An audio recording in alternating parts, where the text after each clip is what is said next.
Shalom. ஆண்டவராகிய இயேசு கிறிஸ்துவின் இனிய நாமத்தினால் இந்த மாலை வேளையில் என்னோடு கூட இணைந்திருக்கிற என் அன்பு சகோதர சகோதரிகள் ஒவ்வொருவரையும் மிகுந்த அன்போடு கூட வாழ்த்துகிறேன்.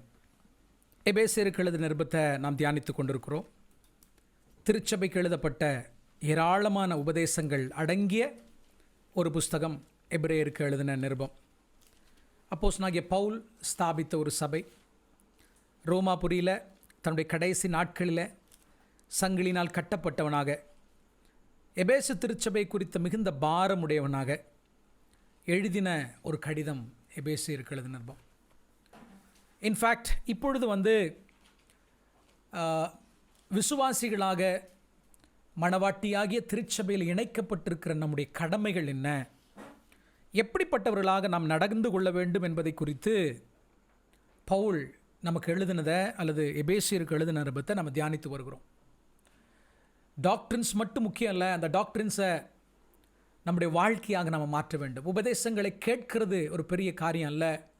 கேட்கிற உபதேசங்களை நம்முடைய வாழ்க்கையில் என்ன செய்ய வேண்டும்? அப்ளை பண்ண வேண்டும், கடைபிடிக்க வேண்டும். ஸோ இந்த ஒரு எதிர்பார்ப்போடு தான் பவுல் அந்த நாட்களில் எபேசு சபைக்கு எழுதுகிறார். நான் நினைக்கிறேன் கிபி 52 அந்த காலங்களில் தான் எபேசு சபை நிறுவப்பட்டிருக்க வேண்டும். அதற்கு பின்பதாக பல உபத்திரவங்களை அந்த திருச்சபை சந்திக்கிறது. கிபி 60, 65, 66 போன்ற வருஷங்களிலே நீரோ மன்னன் போன்றவருடைய ஆட்சி, டொமிஷியன், ட்ராஜன், பயங்கர மோசமான ரோம மன்னர்களுடைய ஆட்சியின் கீழ் அந்த திருச்சபை நல்லா வளர்ந்துச்சு, நல்லா பிரகாசிச்சிச்சு. இன்ஃபேக்ட் அந்த பட்டணத்தினுடைய செழிப்பு ஒரு பக்கம், இன்னொரு பக்கம் பாவம். அந்த பட்டணத்தினுடைய சிறப்பே என்னன்னா, டயானா என்று சொல்லக்கூடிய ஒரு தெய்வத்தை அவர்கள் வழிபட்டு வருகிறார்கள். அந்த சிலை பார்ப்பதற்கு ஒருவேளை டயானா அப்படின்னு நீங்கள் சொல்லும்போது மேபி அழகு அப்படின்னு நீங்கள் தோணலாம். ஏன்னா அந்த பேர் நாம் அப்படியே கேட்டு பழகினால. உண்மையாகவே அந்த விக்கிரகத்தை நீங்கள் பார்ப்பீர்கள் என்றால் அவ்வளவு அருவருப்பாக இருக்கும். அவருடைய சரீரம் முழுவதும் மார்பகங்கள், காட் ஆஃப் ஃபெர்டிலிட்டி, மிகப்பெரிய ஆலயம் அவளுக்காக கட்டப்பட்டிருந்தது. அந்த ஆலயத்தில் கிட்டத்தட்ட 25,000 பேர் அட் எ டைமில் என்ன செய்ய முடியும்? உட்கார முடியும்.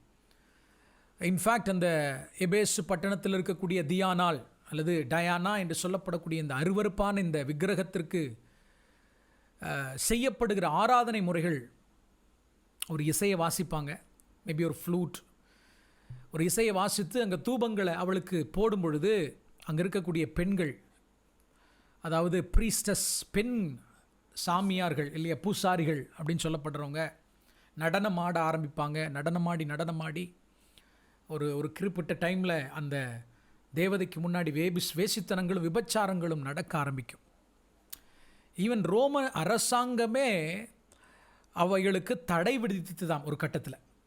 அந்த ஆராதனை முறைக்கு தடை விதித்தது என்று சரித்திரத்தில் நாம் வாசிக்கும் பொழுது அவ்வளோ ஆச்சரியமாக இருந்துச்சு. என்னென்னா, ஒரு இன்ஃபேக்ட் ரோமே இட்ஸ் அ பாபிலோனியன்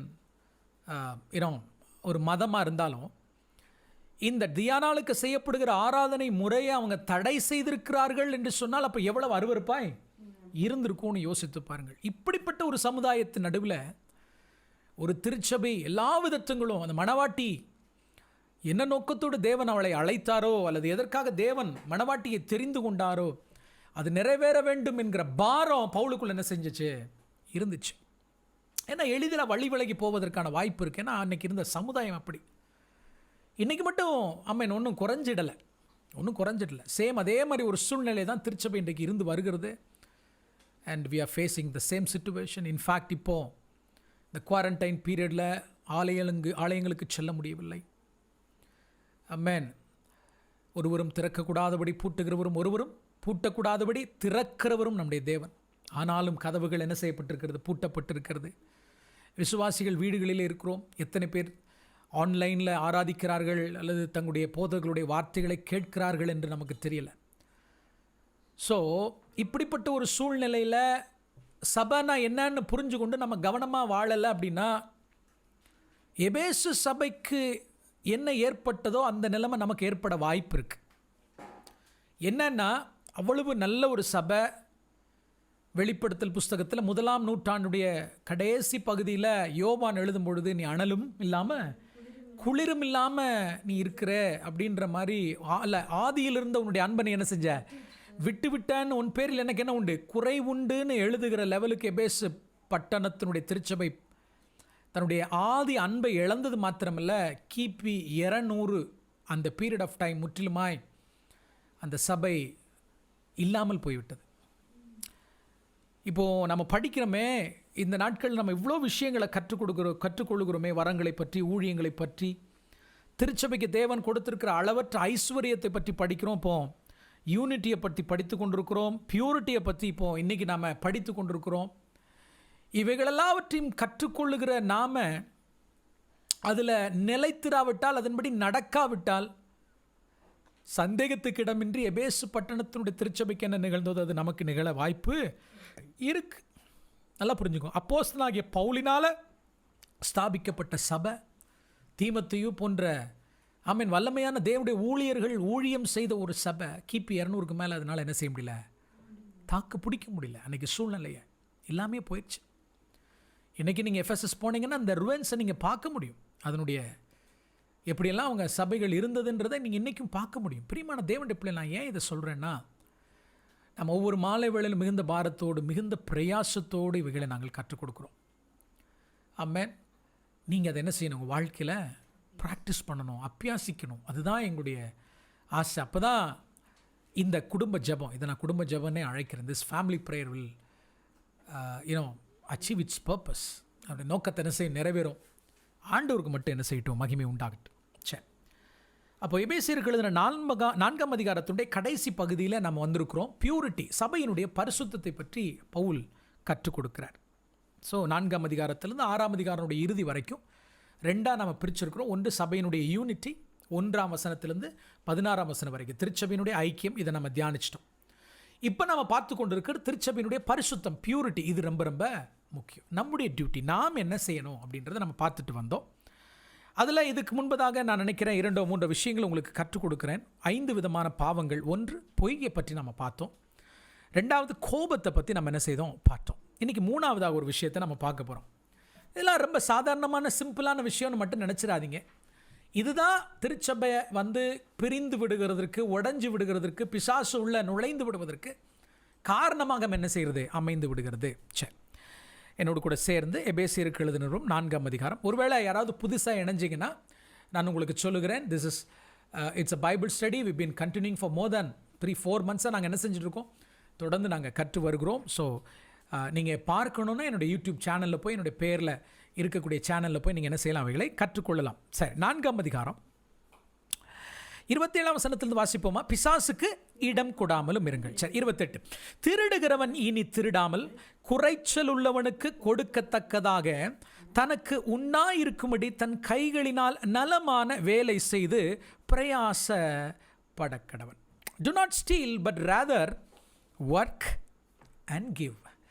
இப்போது நமக்கு ஆச்சரியமாக இருக்குது, என்னடா சபைக்கு எழுதும்போது திருடுறதை பற்றி எழுதுகிறார். சபையில் விசுவாசிகள் தானே இருப்பாங்க, எல்லாம் ரட்சிக்கப்பட்டிருப்பாங்களே, திருட்டை பற்றி ஏன் சபைக்கு எழுத வேண்டும் அப்படின்னு பவுல் கேட்டால், நம்ம திருட்டுங்கும் போது யாரோ ஒருடைய பொருளையோ ஒரு பணத்தையோ நாம் திருடி வருகிறதால மாத்திரம் அது 10 கட்டளைகளில் உடைய 8வது கட்டளையாகிய டு நாட் ஸ்டீல், களவு செய்யாதிருப்பாயாக என்கிற பிரமாணத்தை விடுவது ஆகிவிடாது. ஆமென், ஹல்லேலூயா. there are different ways of stealing. திருட்டுன்னு வரும்போது பல வகைகள் உண்டு. ஒன்று, you can steal from God. தேவனை நீங்கள் என்ன செய்யலாம், திருடலாம். எப்படி? அவருக்கு கொடுக்க வேண்டிய நேரத்தை, அவருக்கு கொடுக்க வேண்டிய மகிமையை ஆமென் நீங்கள் இன்றைக்கு கொடுக்கலைன்னா யூ ஆர் ஸ்டீலிங் காட். ஆமென். வாழ்க்கையுடைய முதல் ப்ரையாரிட்டி யாருக்கு கொடுக்கணும்? ஆண்டவருக்கு கொடுக்கணும். காலையில் எழுந்த உடனே முதல் நேரத்தை என்ன செய்யணும்? ஆண்டவருக்கு கொடுக்கணும். ஆமென். என் அன்பு தேவனுடைய பிள்ளைகளை, அவைகளை தேவனுக்கு நாம் கொடுக்காத பட்சத்தில் we are stealing God. அப்போ யோசித்து பாருங்கள். ஆமென். தேவனையே திருடுகிறவர்கள் உண்டு. ஹல்லேலூயா. மேபி நீங்கள் நல்ல ஒரு கம்பெனியில் வேலைக்கு போகிறீங்க. You can steel your employer. உங்களை வேலைக்கு அமர்த்தி இருக்க உங்களுடைய எஜமானரை நீங்கள் என்ன செய்யலாம்? திருடலாம். எப்படின்னா, இன்டர்வியூ எடுக்கும் பொழுது நீங்கள் இன்டர்வியூவில் பார்ட்டிசிபேட் பண்ணும்போது ஒரு அப்ளிகேஷன் ஃபார்ம் ஃபில்அப் பண்ணி கொடுத்துருப்பீங்க. எனிவே காப்பி பேஸ்ட்டாக தான் இருக்கும். ஆனாலும் என்ன பண்ணியிருப்போம், எங்களுடைய முழு பலத்தை என்ன செய்வோம், இந்த கம்பெனியினுடைய முன்னேற்றத்திற்காக நான் என்ன செய்வேன், நான் செலவு பண்ணுவேன் அப்படின்னு சொல்லி நீங்கள் ப்ராமிஸ் பண்ணியிருப்பீங்க இல்லையா? ஆமென். அப்போது உங்களுடைய முழு பலத்தை நீங்கள் வாக்கு கொடுத்ததற்கு ஏற்ற ஒரு பணி செய்யலைன்னா, அல்லது உங்களுக்கு கத்தர் கொடுத்திருக்கிற திறமைகள் தாளந்துகளை முழுமையாக நீங்கள் வேலை செய்கிற அல்லது நீங்கள் வாங்கக்கூடிய சம்பளத்துக்கு ஏற்ற ஒரு பணியை செய்யாவிட்டால், you are stealing your employer. Amen. Maybe you can steel in your business. ஒரு வேளை பிஸ்னஸ் பண்ணுறவங்க யாராக இருப்பீங்கன்னா, என் அன்பு தேவனுடைய பிள்ளைகளை, உங்களுக்கு தெரியும் இந்த பொருள் இவ்வளவுக்கு தான் போகணும், ஆனாலும் அதற்கு மீறி நீங்கள் $1 வச்சு நீங்கள் விற்றாலும் you are stealing the people. So பிஸ்னஸில் நீங்கள் திருடுவதற்கான வாய்ப்புகள் இருக்குது. ஹல்லேலூயா.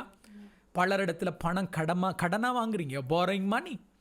வாங்கின பணத்தை திரும்ப என்ன செய்யலைன்னா கொடுக்கலன்னா இட்ஸ் அ ஸ்டீலிங். ஸோ திருட்டுன்னு வரும்போது பல விதங்களில் என்ன செய்யலாம், திருடலாம்.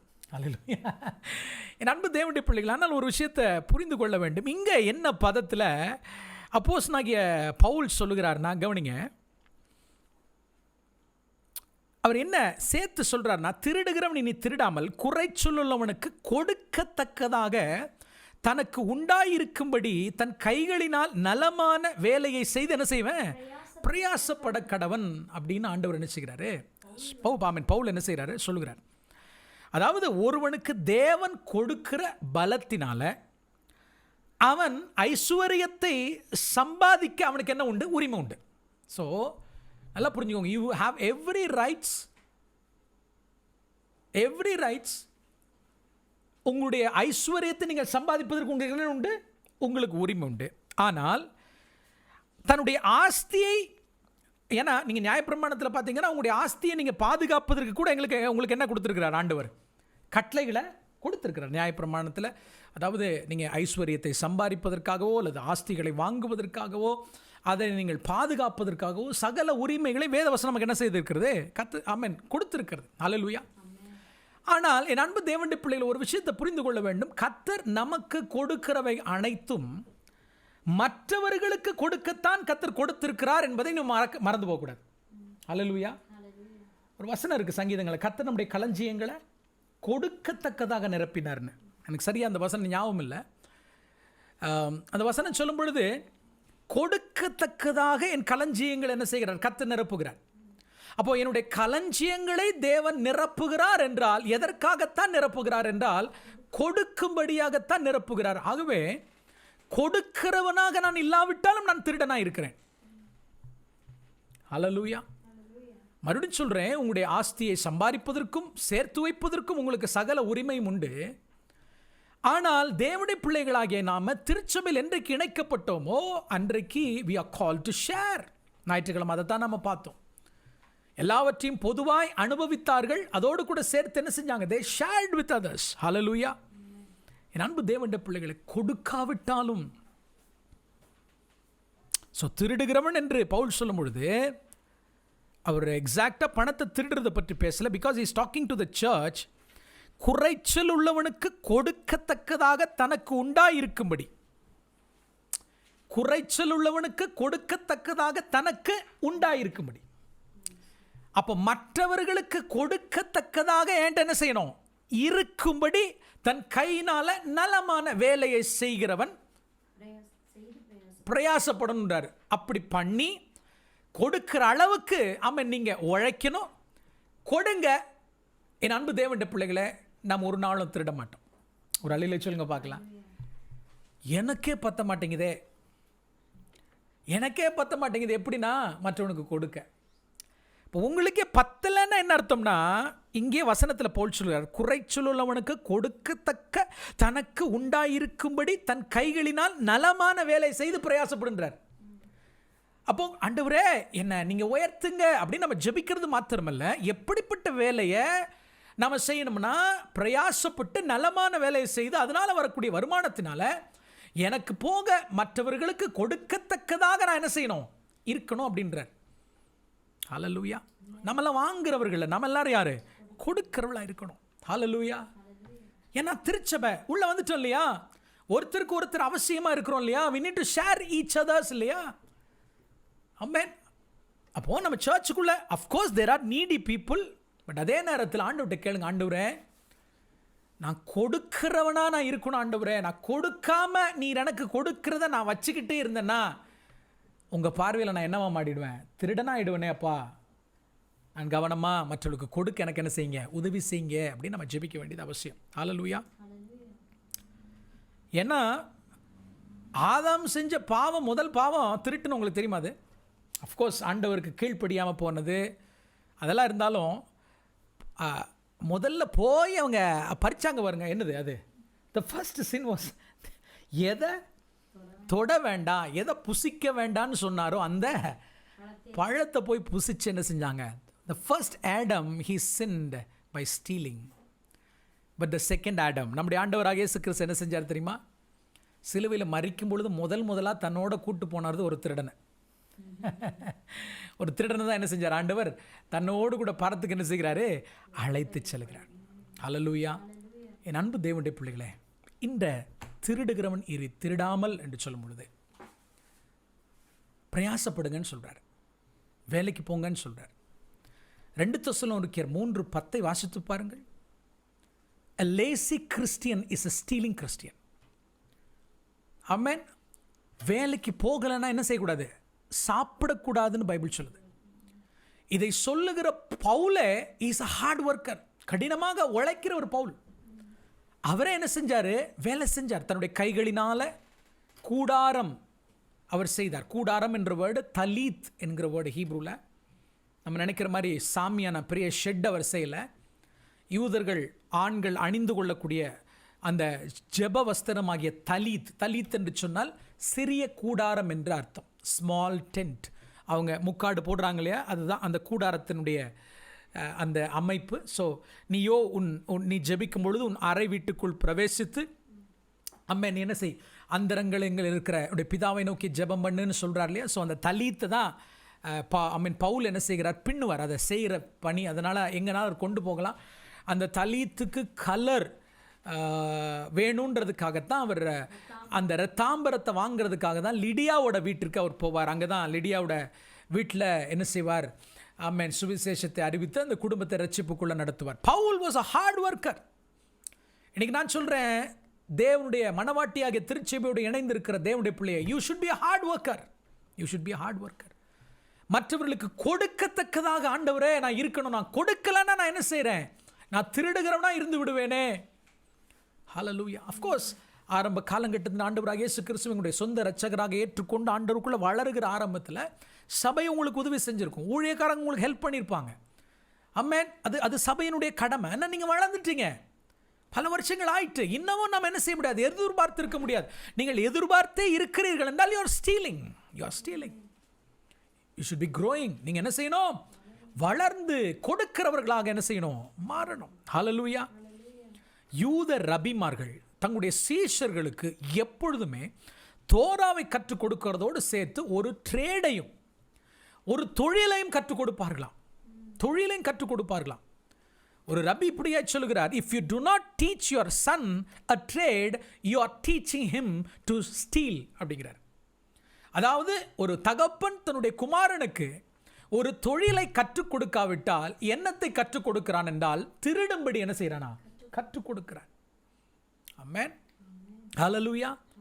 Moses, he was carrying the sheep. தன்னுடைய மாமனாருடைய ஆடுகள் என்ன செஞ்சார்? மேய்ச்சார். David was tending his father's sheep. தன் தகப்பனுடைய ஆடுகளை என்ன செஞ்சாரு? மேய்த்தார். ஹல்லேலூயா. கிதியோன், ஆமென், he was on the threshing floor. அவர் என்ன செஞ்சிட்டு இருந்தாரு? போரடித்து கொண்டிருக்கிறார், ஒர்க் பண்றாரு. ஹல்லேலூயா. ஆண்டவராக இயேசு கிறிஸ்து தெரிந்து கொண்ட சீஷர்களிலே 4 சீஷர்கள் மீன் பிடிக்கிறவளா இருந்திருக்கிறார்கள், வரி வசூலிக்கிறவளா இருந்திருக்கிறார்கள். எவ்ரிஒன். கர்த்தர் ஒரு நாளும் சோம்பேறியை பயன்படுத்தவே முடியாது. திருச்சபைக்குள்ள இருக்கக்கூடாத ஒரு முக்கியமான ஆமென் ஒரு விஷயம் என்னன்னா லேசினஸ். என்ன செய்யக்கூடாது? இருக்கவே கூடாது. அப்போ பவுலிங்க என்ன சொல்லுகிறாரு? சபையே, விசுவாசிகளே, திருடுகிறவன் இனி திருடாமல் என்று சொன்னால் ஆமென் கொடுக்கத்தக்கதான ஆமென் வருமானத்தை ஆமென் சம்பாதிக்கக்கூடிய நல்ல ஒரு வேலைக்கு என்ன செய்யுங்க? போங்க. ஹல்லேலூயா. ஆமென். மேலானவைகள் என்ன செய்யுங்க? நாடுங்கள். மேலான என்பது பரத்துக்குரிய காரியம். பட் ஸ்டில் நான் சொல்கிறேன், ஆமென், ஏன்னா நம்ம சபைக்குள்ளே வந்து விட்டோம். we need to be blessing to others. ஆபிரகாமை குறித்து ஆண்டவர் சொல்லும் பொழுது நீ ஆசீர்வாதமா இருப்பாய், you will be a blessing. அப்போ என்ன அர்த்தம்? நான் மற்றவர்களுக்கு ஆசீர்வாதமாக இல்லாவிட்டால் நான் மற்றவர்களை களவாடுகிறவனாக என்ன செய்வேன்? நான் இருப்பேன். ஹல்லேலூயா. ஸோ இதைத்தான் பவுல் என்ன செய்கிறார் சொல்கிறார். 29ஆம் வசனத்தை வாசிப்போமா? கெட்ட வார்த்தை ஒன்றும் உங்கள் வாயிலிருந்து புறப்பட வேண்டாம்.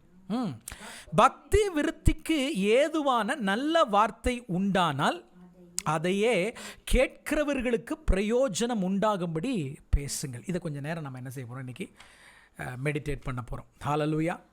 கெட்ட வார்த்தை என்ன செய்ய வேண்டாம்? உங்கள் வாயிலிருந்து புறப்பட வேண்டாம். The world's smallest but largest trouble maker யாரு?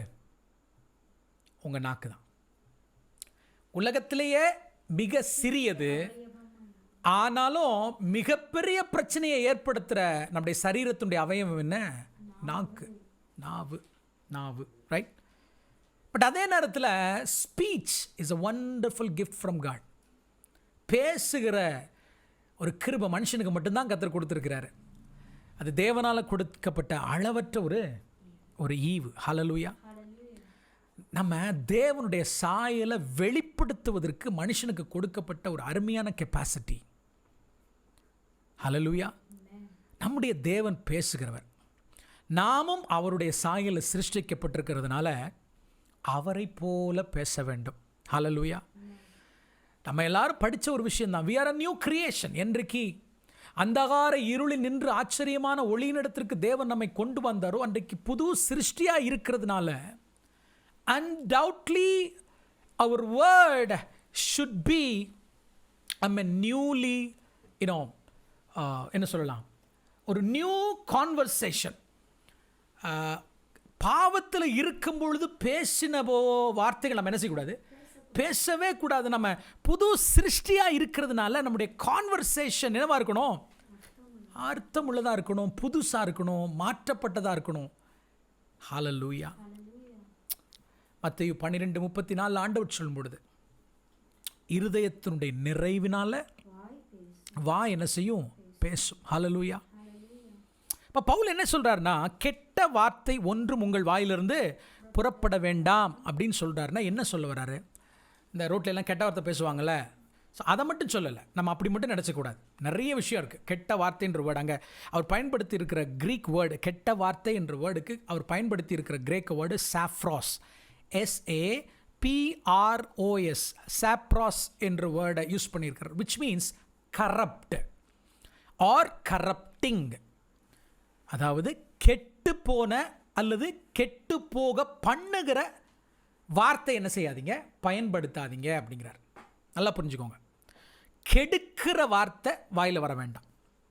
எக்ஸாம்பிளுக்கு என்ன சொல்லலாம்னா, அந்த சாப்ரோஸ்ன்ற வேர்டை எப்போ யூஸ் பண்ணுவாங்கன்னா, பழங்கள் அழுகி போகுது, ராட்டன் ஃப்ரூட், அங்கே பயன்படுத்தும். அது சாப்ராஸ்.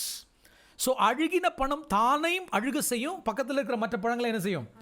அது அழுக பண்ணும். அப்படின்னா என்ன அர்த்தம்? கரப்ட் பண்ணக்கூடிய, கெடுக்கக்கூடிய வார்த்தைகள் உங்கள் வாயிலேருந்து என்ன செய்ய வேண்டாம்? வர வேண்டாம் அப்படின்றார். ஹல்லேலூயா. புரியுதா நான் சொல்லுது? மற்றவர்களை கட்டுகிற வார்த்தை தான் உங்கள் வாயிலேருந்து வரணுமே வழிய, மற்றவர்களை கொட்டுகிற வார்த்தை உங்கள் வாயிலேருந்து என்ன செய்யக்கூடாது? வர வேண்டக்கூடாது. Words which build others, not words that destroy others. நான் சொல்கிறது புரியுதா? கெட்ட வார்த்தைன்னா நீங்கள் ரோட்டில் பேசுகிற கெட்ட வார்த்தை பற்றி, தண்ணி பைப்பில் எல்லாம் பேசுவாங்க தெரியுமா? அந்த கெட்ட வார்த்தை கிடையாது. Right? It is talking about destroying the lifes of people. Corrupt பண்ணுற வார்த்தை அல்லது அவர்களை அழிக்கும்படி அல்லது காயப்படுத்தும்படி. ஹல்லேலூயா. என்னைக்கு ஒரு மனுஷன் ரட்சிக்கப்படுகிறானோ அவனுடைய இருதயம் மாறுது. Change of heart. என்னைக்கு இருதயம் மாறுதோ அன்னைக்கு சேஞ்ச் ஆஃப் ஸ்பீச் இருக்கணும். Where there is change of heart, there should be change of speech. அப்போ அவன் வாயில் அவன் என்ன மாற்றம் இல்லை, அவனுடைய வார்த்தையில் மாற்றம் இல்லைன்னா ஹார்ட்டில் என்ன செய்யலை? மாற்றம் இல்லை. ஹார்ட்டில் மாற்றம் இல்லைன்னா அவன் ரட்சிப்பில் என்ன இருக்குது? பிரச்சனை இருக்குன்னு அர்த்தம். சிஸ்டர் கவனமாக கவனிக்கிறீங்களா? ஹல்லேலூயா. மறுபடியும் சொல்கிறேன், உங்களுடைய நாவில் உங்களுடைய வார்த்தையில் மாற்றம் இல்லை, புறங்கூறுதல், மற்றவர்களை கெடுக்கிற வார்த்தை, குறை பேசுகிற வார்த்தை, இங்கிட்ட அங்கிட்டும் பேசி பிரச்சனைகளை உண்டு பண்ணுகிற வார்த்தை உங்களுக்குள்ள இருக்குதுன்னா அது உங்களுடைய உள்ளத்தினுடைய நிறைவு. There is a direct control, there is a direct connection between your words, your heart and your mind. உங்களுடைய இருதயத்திற்கும் உங்களுடைய மனதிற்கும் உங்களுடைய பேசுகிற வார்த்தைக்கு என்ன உண்டு? நேரடியான தொடர்பு உண்டு. ஹல்லேலூயா. நேரடியான தொடர்பு உண்டு. உங்களுடைய வார்த்தை சரியில்லைன்னா இருதயத்தில் கோளாறு இருக்குன்னு அர்த்தம். இருதயத்தில் கோளாறு இருக்குன்னா ரட்சிப்புல என்ன இருக்கு? பிரச்சனை இருக்குன்னு அர்த்தம். நீங்க ரட்சிக்கப்படவே இல்லைங்கிற நான். ஹல்லேலூயா. ஆமென். ரோமன்ஸ் சாப்டர் 3 verse 14 வாசிச்சு பாருங்க. ரோமருக்கு எழுதின 3:14. நம்ம டைம் இல்லை, நான் வேகமாக போகிறேன். ரோமருக்கு எழுதின நிருபம் 3:14 குறித்து வாசிக்கும் பொழுது ரட்சிக்கப்படாத மனிதனை குறித்து பைபிள் சொல்லும்போது சொல்லுகிறது, அவனுடைய வாய் திறக்கப்பட்ட பிரேத குழி. யாருடைய வாய்? ரட்சிக்கப்படாதவனுடைய வாய். திறக்கப்பட்ட பிரேத குழி. அவன் வாய் சபிப்பினாலும் கசப்பினாலும் வஞ்சனையினாலும் என்ன செஞ்சிருக்குது? நிறைஞ்சிருக்கிறது. யாருடைய வாய்? இயேசுவை அறியாதவனுடைய வாய். இயேசுவை அறியாதவனுடைய வாயில தான் சாபமான வார்த்தைகள் வரும். நீ நாசமா போவ, நீ உருப்படாம போவ. யார் பேசுவா? இயேசுவை அறியாதவன் பேசுவான். இயேசுவை அறியாதவனுடைய வாய் தான் திறக்கப்பட்ட பிரேத குழி. ஹல்லேலூயா. ஆனால் ஆண்டவரை அறிந்தவனுடைய வாயில ஒன்றே ஒன்று வரும். எது? இயேசுவே தேவன் என்று அறிக்கை செய்கிற அறிக்கையும் அவரை துதிக்கிற துதியும் தான் வாயில வரும். அதே ரோமர் 15:6 வாசித்து பாருங்க. ஆமென். துதி என் வாயில என்ன செய்யும்? வரும். ஹல்லேலூயா. ரட்சிக்கப்பட்டவனுடைய வாயிலிருந்து கெட்ட வார்த்தை என்ன செய்யாது? வராது. ஹல்லேலூயா. Sometimes old nature it will puff up. நமக்குள்ள இருக்கக்கூடிய அந்த பழைய சுவாபம். கொலோசியர் 3:8 எங்க எடுங்க பார்க்கலாம். கொலோசியர் 3:8. ஏன்னா எபேசியர் எழுதும் பொழுது தான் பவுல் கொலோசியர் எழுதுறதுனால ரெண்டுமே ஒரே மாதிரி போகிறத நீங்கள் பார்க்க முடியும். 3ஆம் அதிகாரம் 8ஆம் வசனத்தை எல்லாரும் சேர்ந்து வாசிங்க பார்க்கலாம். இப்பொழுதோ இல்லை 7ஆம் வசனத்தில் வாசிங்க பார்க்கலாம். நீங்கள் முற்காலத்தில் அவைகளுக்குள்ளே சஞ்சரித்த போது அவைகளை செய்து கொண்டு வந்தீர்கள். எப்போ? முற்காலத்தில், இயேசு கிறிஸ்துவை ஏற்றுக்கொள்வதற்கு முன்பதாக. வாசிங்க. இப்பொழுதோ கோபமும் மூர்க்கமும் பொறாமையும் உங்கள் வாயில் பிறக்கலாகாத தூஷணமும் வம்பும் வார்த்தைகளும் ஆகிய இவைகளை எல்லாம் விட்டு விடுங்கள் அப்படின்றார். ஏன் அதை சொல்றாரு? நமக்குள்ள இருக்கக்கூடிய ஜென்ம சுவாபம், அந்த பழைய மனுஷன் சிலுவையில் அறையப்பட்ட அந்த பழைய மனுஷனுடைய சுவாபங்கள் என்ன இருக்கும்? திரும்ப பஃப் ஆகுது. அந்த மாமிசம் மேலே வருது. அப்படிங்கும் போது இந்த கோபம், வம்பு, வார்த்தை, தூஷணம் இதெல்லாம் என்ன செய்யும்? பொறாமை வார்த்தைகள்லாம் வர நினைக்கும். நோ, நீங்கள் சொல்ல நோ நோ நோ நோ, இதுக்கு எனக்கு என்னல சம்பந்தம் இல்லை. அதே கொலோசியர் 4ஆம் அதிகாரம் 6ஆம் வசனத்தில் பவுல் சொல்லுகிறது போல் நம்முடைய வார்த்தை எப்படிப்பட்டதாக இருக்குன்னு பவுல் சொல்றாரு. உங்கள் வசனம் எப்பொழுதும் கிருபை பொருந்தினதாயும் உப்பால் சாரமேறினதாய் இருப்பதாக அப்படிங்கிறார். உப்பால் சாரமேறினதாயும் இருப்பதாக அப்படின்னு சொல்றார். ஹல்லேலூயா. நம்முடைய வார்த்தை ரொம்ப முக்கியமா? அன்பு சகோதர சகோதரிகளே, உங்களுடைய நாவு மிக மிக முக்கியம். திருச்சபைக்குள்ள இருக்கிறோம், விசுவாசிகளாக இருக்கிறோம். ஏன் நாக்கை பற்றி பவுல் இவ்வளவு பேசுகிறார்னா, பெரிய அழிவை சபைக்குள்ள என்ன செய்யும்? கொண்டு வந்துடும். எடுப்போமா யாக்கோபு. இதுக்குன்னே ஒரு அதிகாரத்தை வேதத்தில் ஒதுக்கப்பட்டிருக்கிறது. யாக்கோபு எழுதின நிருபம் 3ஆம் அதிகாரம். பலமுறை நம்ம தியானித்த ஒரு பகுதி தான். மறுபடியும் ஒரு விஷயம் நம்ம பார்க்க போகிறோம். யாக்கோபு 3ஆம் அதிகாரத்தில் யாக்கோபு 6 விதமான 3 செய்திகளை சொல்கிறார். 3 மெசேஜை கொண்டு வர்றாரு. 6 விதமான உவமைகளை வச்சு அல்லது 6 விதமான உருவகங்களை வச்சு 3 செய்திகளை அவர் கொண்டு வர்றதை நம்ம பார்க்க முடியும். நீங்கள் இந்த அதிகாரத்தை நீங்கள் படித்து கொள்ளும்படி உங்கள் அன்பாய் நான் கேட்டுக்கொள்கிறேன். நேரம் கடந்து சென்று விட்டபடினால நாக்கை பற்றி பேசுகிறார். எதை பற்றி பேசுகிறார்? நாக்கை பற்றி பேசுகிறார். பேசும்பொழுது முதல் 2 உவமைகளை பற்றி சொல்லுகிறார். ஒன்று ரடர் என்று சொன்னால் கப்பலில் இருக்கக்கூடிய சுக்கான். இரண்டாவது குதிரையினுடைய கடிவாளம், இங்கிலீஷில் பிட்டுன்னு சொல்லுவாங்க, இந்த பிட்டுன்னு சொல்லுவாங்க. ரெண்டாவது ரட்டர். 2 விஷயத்தை சொல்கிறார். ஒன்று கடிவாளம், இன்னொன்று கப்பலில் இருக்கக்கூடிய சுக்கான். இதற்கு இணையாக நாவை பற்றி அவர் பேசுகிறார். என்ன சொல்கிறாரு? ரடரும் சரி, அதாவது சுக்கானும் சரி, குதிரையினுடைய கடிவாளம் சரி, இரண்டுமே they have a power to direct. Power to direct, அதாவது வழி நடத்தி செல்வதற்கான வல்லமை இவை இரண்டிற்கும் உண்டு. ஹல்லேலூயா. நான் சொல்றது புரியுதா? இரண்டிற்கும் வழி நடத்தி செல்வதற்கான வல்லமை உண்டு. ஒரு டீச்சருடைய நாக்கு ரடர் மாதிரி அல்லது கடிவாளம் போன்றது. ஒரு நல்ல டீச்சர் ஒரு நல்ல மாணவன் என்ன செய்ய முடியும்? உருவாக்க முடியும். அவருடைய எதிர்காலத்தை பிரகாசமாக என்ன செய்ய முடியும்? கொண்டு வர முடியும். ரைட். அதே நேரத்தில் அம்மேன் டீச்சருடைய வாயிலிருந்து புறப்படு வருகிற வார்த்தைகள் சரியில்லைன்னு வைங்களேன், கற்றுக் கொடுக்க வேண்டிய விஷயங்கள் தவறாக இருந்ததுன்னா ஒரு மனுஷனுடைய ஒரு மாணவனுடைய வாழ்க்கை முழுவதும் என்ன செய்யும்? தவறான பாதையில் நடத்திவிடும். ஹிட்லர் பற்றி உங்களுக்கு நன்றாக தெரியும்.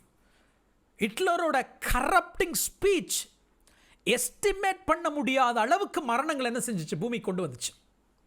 அதே நேரத்தில் என் ஆண்டவராகிய இயேசு கிறிஸ்துவினுடைய வாயிலிருந்து புறப்பட்டு வந்த ஜீவனுள்ள வார்த்தைகள் இதுவரைக்கும் சரித்திரத்தில் ஒருத்தருடைய வார்த்தையினால் ஆமென் இவ்வளவு ஜனங்கள் என்ன செய்ய முடியாது? ஆசீர்வதிக்கப்பட்டிருக்கவே முடியாது. இன்றைக்கும் அதை பேசிக் கொண்டிருக்கிறேன். It is because of the words that came out of our lord Jesus Christ. ஹல்லேலூயா. கடிவாளம் குதிரையினுடைய வலிமை என்ன செய்யும்? கட்டுப்படுத்தும். ஆமென். சுக்கான் புயலின் வலிமை என்ன செய்யும்? கட்டுப்படுத்தும். அப்போ என்ன நல்லா புரிஞ்சுக்கோங்க. கடிவாளம் என்ன செய்யுது? குதிரையோட பவர் இருக்கு இல்லையா, ஹார்ஸ் பவர் தான் சொல்லுவோம். இன்ஜினோட பவர் என்னன்னு சொல்லுவோம்? ஹார்ஸ் பவர்னு சொல்லுவோம். அப்போ குதிரைக்குடைய வலிமையை ஒரு சின்ன கடிவாளம் என்ன செஞ்சிடும்? கட்டுப்படுத்திடும். அதே மாதிரி ஒரு பெரிய புயல் வந்தாலும் சரி, அந்த கப்பலிருந்து அந்த சுக்கான் என்ன செய்யும்? அந்த மிகப்பெரிய புயலிருந்து என்ன செய்யும்? கப்பலை கட்டுப்படுத்தும். அந்த வலிமையை என்ன செய்யும்? கட்டுப்படுத்தும். ஹல்லேலூயா. அதே மாதிரி அன்பு தேவனுடைய பிள்ளைகளை, கட்டுப்படுத்தப்பட்ட ஒரு நாக்கு, கட்டுக்குள்ள இருக்கக்கூடிய ஒரு நாவு மனுஷன் என்ன செய்யும்? சரியான விதத்தில் என்ன செய்யும்? நடத்தி சொல்லும். உங்களுக்குள்ள இருக்கிற ஓல்டு நேச்சர், உங்களுக்குள்ள இருக்கிற அந்த பழைய சுவாபம், இட் வில் ட்ரைட். அந்த குதிரையினுடைய வலிமையை போல அல்லது அந்த புயலுடைய வலிமையை போல நமக்குள்ள இருக்கக்கூடிய அந்த பாவ பிரமாணம், ஆமென், ஒன்று நமக்குள்ள இருக்கிற பாவ பிரமாணம், ரெண்டாவது வெளியில அவுட் சைட்ல இருந்து நமக்கு வரக்கூடிய பிரஷர் நம்முடைய நாக்கை கண்ட்ரோல் பண்ண நினைக்கும். ஹல்லேலூயா. முதல்ல இங்கே தானே வரும். ஒன்று உள்ள இருக்கக்கூடிய பாவத்தினுடைய வலிமையும், இரண்டாவது வெளியிலிருந்து வரக்கூடிய பிரஷருடைய வலிமையும் என்ன செய்யும்? பேச வைக்கும். But I should control my tongue. ஒரு அலையில சொல்லுங்க பார்க்கலாம்.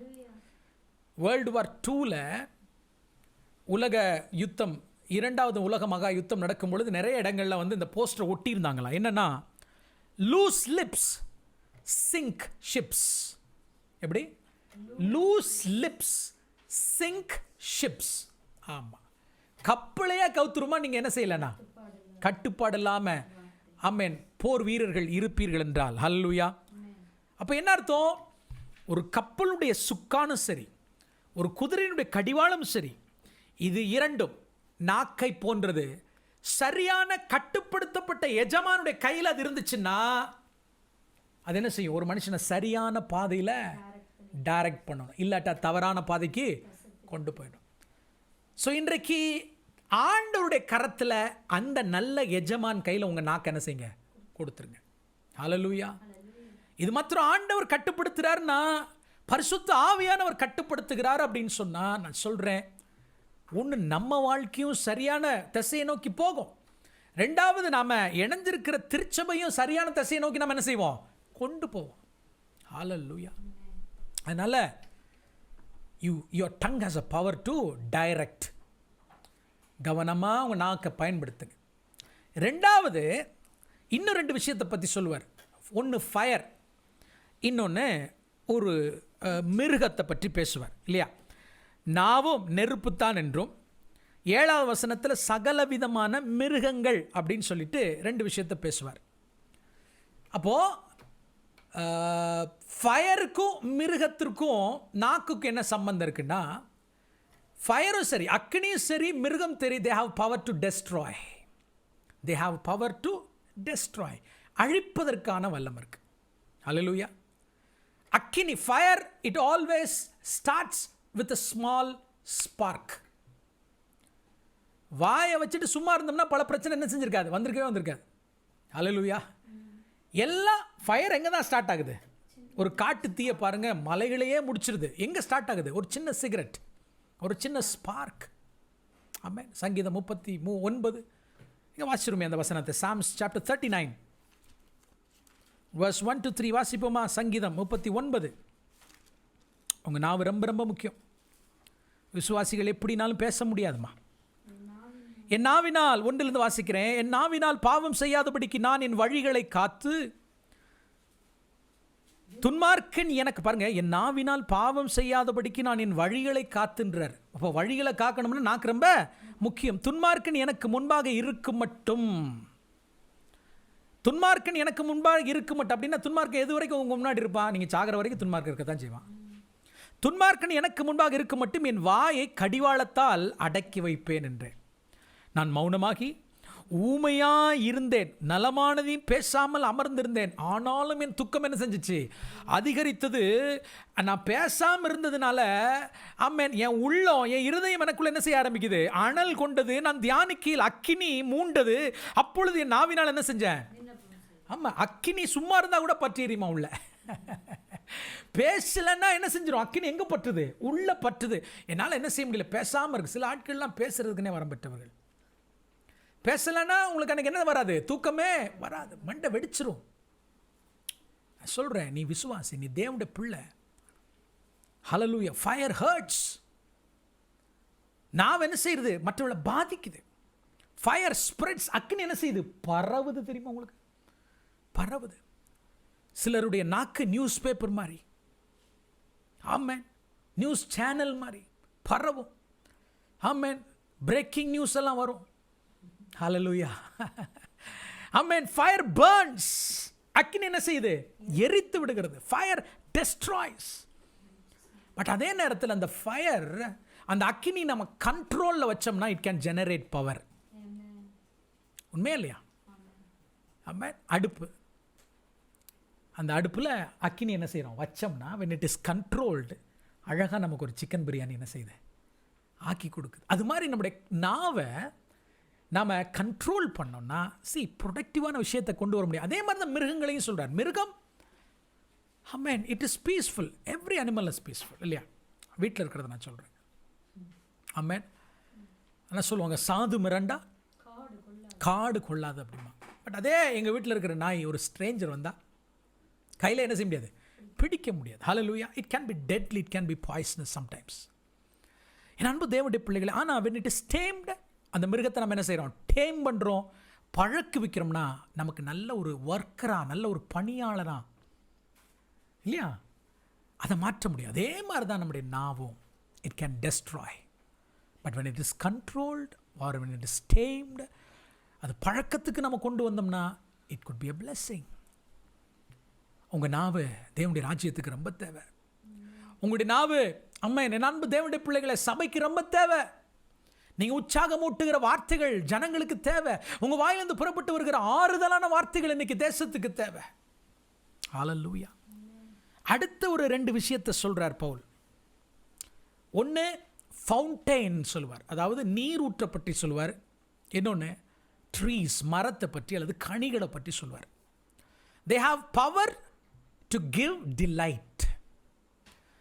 ஒரு ஃபவுண்டைனுக்கு சரி, ஃபவுண்டைன்னா நீர் ஊற்றுக்கும், அதே போல் ஒரு விருட்சத்திற்கும், ஒரு திராட்சை செடி, ஒரு மரத்திற்கும் சந்தோஷத்தை கொடுக்கிற என்ன உண்டு? ஒரு விஷயம் உண்டு. ஹல்லேலூயா. பாருங்க, தண்ணி தாக எடுக்குது. ஒரு ஃப்ரெஷ்ஷான ஒரு நீரூற்றை பார்த்த உடனே இட்ஸ் அ கிரேட் பிளெஸிங் இல்லையா? It great blessing. மனிதனுடைய நாவு எவ்வளோ பெரிய ஆசீர்வாதம் நீரூற்றுன்றது நீங்கள் நீதிமொழிகள் 18:4, நீதிமொழிகள் 10:11, நீதிமொழிகள் 13:14 இந்த வசனங்களை வாசித்து பாருங்க. ஜீவ ஊற்று, ஜீவ ஊற்று. ஹல்லேலூயா. ஆனால் அதே தண்ணீரை கண்ட்ரோல் பண்ணலன்னு என்ன ஆகும்? சென்னை பட்டணத்தையும் அழிச்சிடும். ஹல்லேலூயா. எவ்வளோ பெரிய பட்டணம்னா இல்லாமல் பண்ணிடும். Tsunami. If it is not controlled, ஆனால் அது கண்ட்ரோல் பண்ணப்படும் பொழுது அது ஜீவ ஊற்று. உங்கள் நாவ் அப்படிப்பட்ட நாவாக இருக்கணும்னு கர்த்தர் விரும்புகிறார். ஹல்லேலூயா. அதே மாதிரி தான் மரமும். மரம், it depends on the root. ஒரு நாளும் ஒரு மரம் என்ன செய்யாது? திராட்சை பழம் அத்திப்பழங்களை கொடுக்குமோ? அத்திமரம் ஒலிவ பழங்களை கொடுக்குமோ? கொடுக்காது. என்ன பர்பஸுக்காக அது நடப்பட்டதோ அந்த பர்பஸ் என்ன செய்யும்? நிறைவேற்றும். மாற்றி என்ன செய்யாது? ஒரு மரம் கொடுக்காது. ஹல்லேலூயா. என் அன்பு தேவனுடைய பிள்ளைகளே, உங்களுடைய நாவு ரொம்ப முக்கியம். Your tongue has a power to direct. Your tongue has a power to destroy. Your tongue has a power to delight. எதற்காக நீங்கள் பயன்படுத்துகிறீங்க? அது ரொம்ப முக்கியம். ஆனால் ஒரு விஷயத்தை நான் சொல்வேன். If your tongue is not right, your heart is not right. உங்கள் இருதயம் சரியில்லாததுனால தான் நம்ம வார்த்தை என்ன செய்யல? சரியில்லை. ஹல்லேலூயா. ஒரே ஒரு விஷயத்தை 2 நிமிஷத்தில் நான் பார்த்து முடிக்க போகிறேன். எபேசியர் எழுதின 4ஆம் அதிகாரத்தில் அடுத்தது அவர் என்ன சொல்கிறாருன்னா, அது ஒரு பெரிய லிஸ்ட்டு. பட் நம்ம ஒவ்வொன்றா நம்ம அதை தியானிக்க போகிறதில் நம்ம அகெயின் சாப்டர் 5க்கு நம்ம போவோம். Ephesians chapter 4 ஆண்டவர்களோட பேசுகிறாரா? அன்றியும் நீங்கள் மீட்கப்படும் நாளுக்கென்று முத்திரையாக பெற்ற தேவனுடைய பரிசுத்த ஆவியை துக்கப்படுத்தாதிருங்கள் அப்படின்னு சொல்லிட்டு, சகலவித கசப்பும் கோபமும் மூர்க்கமும் கூக்குரலும் தூஷணமும் மற்ற எந்த துர்குணமும் உங்களை விட்டு என்ன செய்யட்டும்? நீங்க கடவுது. ஒருவருக்கு ஒரு தயவா மன உருக்கமாய் இருந்து கிறிஸ்துவுக்குள் தேவன் உங்களுக்கு மன்னித்தது போல நீங்கள் ஒருவருக்கொருவர் என்ன செய்யுங்க? மன்னியுங்கள் அப்படின்றார். 30 ஆரம்பிக்கும் பொழுது என்ன சொல்றாரு? 31, 32 வசனத்தை பற்றி பேசிட்டு அவர் சொல்றாரு. 30, 31 வசனத்தை பற்றி பேசுறதுக்கு முன்னாடி 30ஆம் வசனத்தில் சொல்றாரு, பரிசுத்த ஆவியை என்ன செய்யாதீங்க? துக்கப்படுத்தாதீங்க. நீங்க மீட்கப்படும் நாளுக்கென்று முத்திரையை பெற்ற பரிசுத்த ஆவியானவரை. அப்போ பரிசுத்த ஆவியானவர் எப்போ துக்கப்படுகிறார்னா, அடுத்ததா சொல்றேன், நம்ம உள்ளத்துல கசப்பு இருந்தா கோபம் இருக்கும். கோபம் இருந்தா மூர்க்கம் வரும். மூர்க்கம் வந்தா கூக்குரல் உண்டாகும். கூக்குரல் உண்டா அடுத்தது தூஷணம் பிறக்கும்.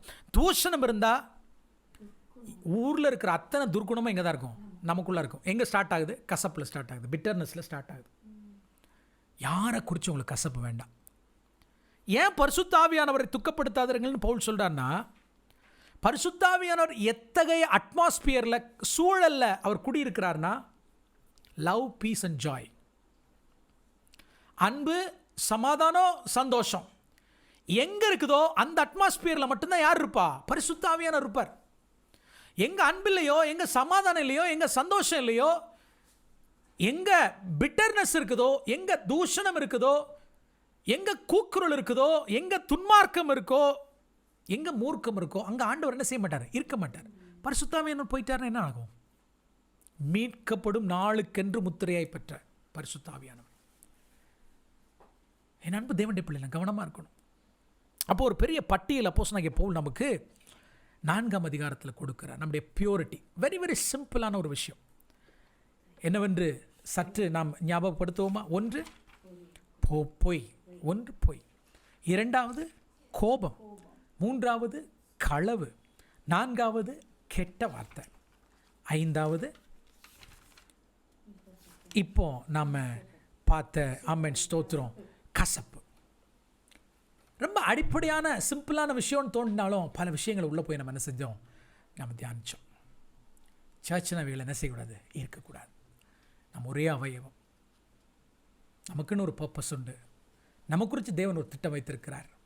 ஒருவருக்கு ஒருவர் விட்டு கொடுத்து, ஒருவருடைய குறைகளை ஒருவர் மன்னித்து என்ன செய்வோம்? நம்ம நடப்போம். இன்னும் நிறையா இருக்குது. பியூரிட்டி இதோட முடியலை. சாப்டர் 5 அண்ட் சாப்டர் 6 ஃபுல்லாக நிறைய ரெஸ்பான்சிபிலிட்டிஸை பற்றி நம்ம படிக்க போகிறோம். உங்களுக்கு மிகவும் பிரயோஜனமாக இருக்கும் என்று நான் நம்புகிறேன். மேபி உங்களுடைய டெஸ்டிமனிஸ் இருக்குன்றா எப்படியெல்லாம் இது உங்கள் லைஃப்பில் சேஞ்சஸ் இந்த பைபிள் ஸ்டடி கொண்டு வருகிறதுன்ற உங்களுடைய டெஸ்டிமனி எங்களோடு கூட பகிர்ந்து கொள்ளுங்கள். நம்முடைய திருச்சபையின் விசுவாசிகளாக இருந்தாலும் அது எங்களுக்கு மிக பிரயோஜனமாக இருக்கும். கர்த்தர் உங்களை ஆசீர்வதிப்பார். ஒரு சிறிய ஜெபத்தோடு நாம் நிறைவு செய்வோம். எங்களை மிகவும் அதிகமாக நேசிக்கிற எங்கள் அன்பின் பரலோக பிதாவே, மாலை பொழுதில் எங்களோடு கூட நீர் பேசினதற்காக உமக்கு நன்றி. சபையினுடைய பரிசுத்தத்தை, பியூரிட்டியை குறித்து நாங்கள் தியானித்தோம். ஆண்டவரே, பரிசுத்தத்தில் வளருவதற்கு எப்படி நாங்கள் மிகுந்த கவனமாய் எங்களுடைய வாழ்க்கையிலையும் எங்களுடைய வார்த்தையிலையும் நாங்கள் நடந்து கொள்ள வேண்டும் என்பதை நாங்கள் இன்றைக்கி கற்றுக்கொண்டோம். ஆண்டவரே, நிச்சயமாய் இந்த வார்த்தைகள் நம்முடைய பிள்ளைகளுடைய வாழ்க்கையில் மிகப்பெரிய மாற்றத்தை கொண்டு வரும் என்று நாங்கள் விசுவாசிக்கிறோம். இந்த குவாரண்டைன் பீரியடில் நாங்கள் ஆங்காங்கே பிரிந்திருந்தாலும் எங்களுக்குள்ள நல்ல ஐக்கியத்தை உம்முடைய வார்த்தை கொண்டு வரட்டும். எங்களோடு இணைந்த அன்பு சகோதர சகோதரிகள் ஒவ்வொருவரையும் ஆசீர்வதிக்கிறேன். மகிமையும் கனத்தையும் உமக்கே செலுத்துகிறோம் இயேசுவின் நாமத்தில் பிதாவே. ஆமென், ஆமென். ஷலோம். God bless you all. கர்த்தர் உங்களை எல்லாரையும் ஆசீர்வதிப்பாராக. ஆமென், ஆமென், ஆமென்.